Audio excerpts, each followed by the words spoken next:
Human beings, from our earliest beginnings, have searched for solutions to basic problems. Building homes, measuring space, keeping track of seasons, and counting objects. Over 30,000 years ago, early Paleolithic people kept track of the passing seasons and the changes of weather for planting. To represent the passing of time, they carved tally marks on cave walls or slashed tallies on bones, wood, or stone. Each tally stood for one.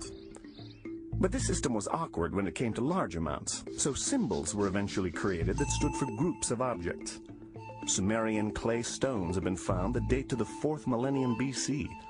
A small clay cone was used for 1, a clay ball was used for 10, and a large cone stood for 60. Written records from around 3300 BC show that Babylonians inscribed amounts on clay tablets with a reed. They used a nail shape for ones and a V on its side for tens, combining these symbols to write other numbers. For example, Babylonians wrote the number 19 as. The ancient Egyptians used objects from their everyday life as symbols. A rod stood for 1, a cattle hobble was 10, a coiled rope was 100, a lotus flower was 1,000, and so on. The number 19 was a cattle hobble and 9 rods. The early Romans created a number system that we still see today. Along with other symbols, they used an X for 10 and an I for 1. By the Middle Ages, Romans were putting the I to the right of the X for 11 and to the left for 9. So they wrote 19 as XIX. All these creative number systems show groups of objects as well as individual objects. Some of the oldest human counting systems rely on fingers and toes, so they were based on 1s, 5s, 10s, and 20s. The Zulu word for 6 means to take the thumb of the right hand, meaning that all the fingers on the left hand had been added up and the other thumb was needed. Other systems evolved from commerce. The Yoruba in Nigeria used cowrie shells as currency and developed an amazingly complex number system. It was based on 20s and on the operations of multiplication, subtraction, and addition. For example, they thought of 45 as 3 times 20 minus 10 minus 5. Knots tied in cords and strings were used for recording amounts by many cultures, like the Persians. The Incans used a more refined version called a quipu, a thick cord held horizontally from which hung knotted string. The kind of knot the Incans used, along with the length and color of the cord, represented 1s, 10s, and 100s. In today's world, almost every industrial culture uses the numerals 0 through 9. But these symbols weren't invented until the 3rd century BC in India, and it took another 800 years for the idea of 0 with place value to be constructed. This big idea dramatically changed the face of mathematics. We humans have always shared with one another.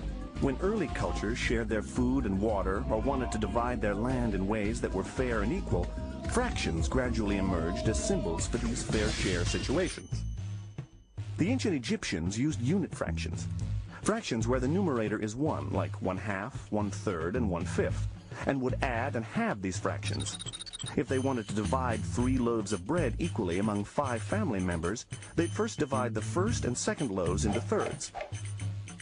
Then they'd divide the third loaf into fifths. Finally, they'd take the remaining 1/3 from the second loaf and divide that into 5 pieces. They wrote this as 1/3, 1/5, 1/15. Today, we would represent this sharing with the fraction 3/5. 3/5 of a loaf for each person, or 3 loaves divided by 5 people. The Sumerians and early Babylonians invented a number system of fractions based on 60 that we still use 4,000 years later. Our days have 60-minute hours and 60-second minutes, and our circles encompass 360 degrees. Chinese societies used an abacus with a system based on tens, although it had no 0. An early form of decimal fractions came from the abacus. For example, 3/5 would be 6 out of 10 on an abacus. The Chinese lovingly named the numerator the sun and the denominator the mother. It wasn't until the 12th century that common fractions with the bar notation that we use today were invented. Even then, these fractions weren't widely used until the Renaissance period, only 500 years ago.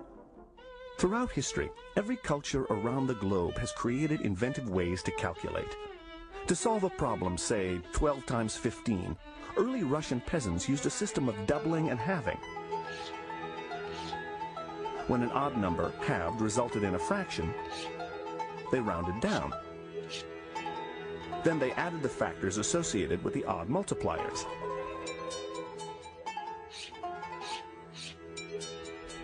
Ancient Egyptians relied on a doubling procedure until they produced enough groups. Then they added these groups to find the answer.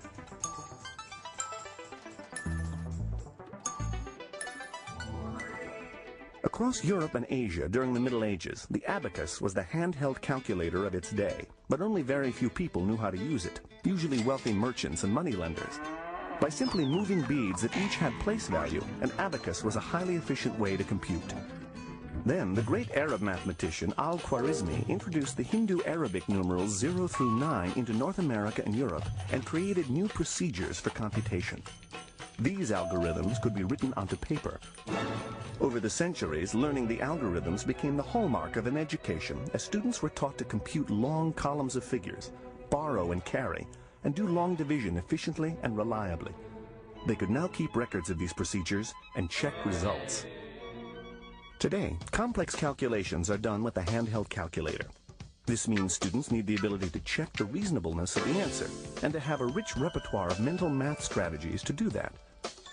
Most simpler computations, like 12 times 15, can be solved mentally using a variety of strategies.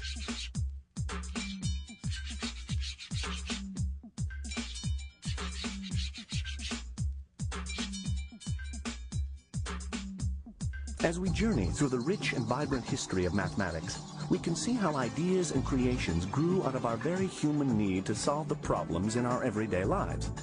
Through time, the mathematical explorations of men and women from around the globe have given us fascinating lenses that help us to mathematically view and make sense of our worlds.